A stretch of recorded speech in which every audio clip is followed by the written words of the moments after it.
Does Venom: The Last Dance stick the landing? Critics are already giving their opinions on this trilogy-ending superhero waltz, and they're all pretty well in agreement.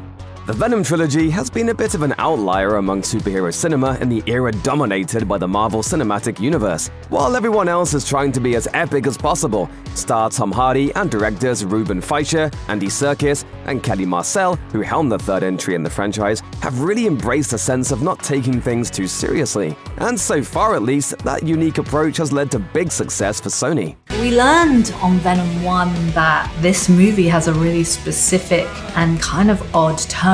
Early reviews of The Last Dance indicate that the series' often silly tone remains, though a little pathos has been added too, and many critics think that's what makes it the best of the three films. Ian Sandwell of Digital Spy wrote on X, formerly Twitter, "Venom: The Last Dance is the most entertaining of the trilogy. It's largely a funny and sweet road trip with Eddie and Venom living their Thelma and Louise fugitive dreams, including car karaoke and dog rescuing. You might even find yourself getting emotional." Screen Rant's Joseph Deckelmeyer called the movie a bit of a throwback, writing, "It's a fun popcorn movie that reminds me of the early 2000s comic book movies. The action is great and is a tribute to action films from the 80s. There's a ton of funny moments. Are there plot holes and some issues with the story?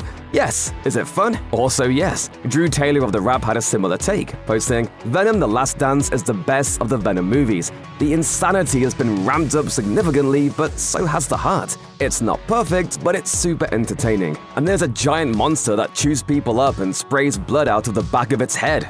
Pretty nuts." A key pattern among early reviews is critics noting that Venom: The Last Dance is a fun action romp, has a surprising amount of emotion, and you probably shouldn't think too hard about it either. Why do you keep knocking people out? What is wrong with you? I'm sorry! Freelance critic Simon Thompson, who said the set pieces range from kooky to crazy, advised, "Take it for what it is, grab some popcorn and go with the flow of this raging road movie."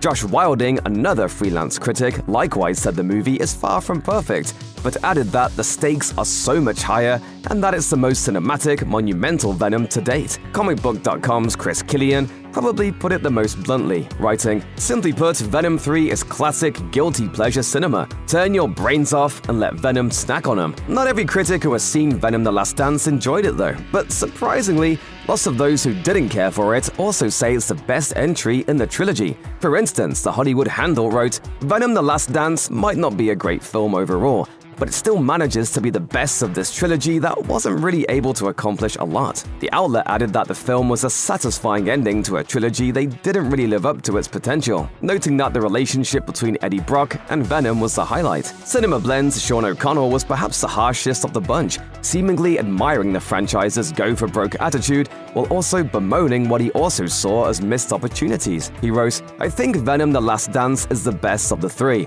while still being incredibly bad. It's bizarre and watchable because it's willing to try anything. Symbiote fish? Sure. Mrs. Chen dance sequence? Why not? I laughed a few times, but this trilogy accomplished very little." Decide for yourself if best of the trilogy means good or bad, or if that's true at all, when Venom: The Last Dance hits theaters on October 25th, 2024.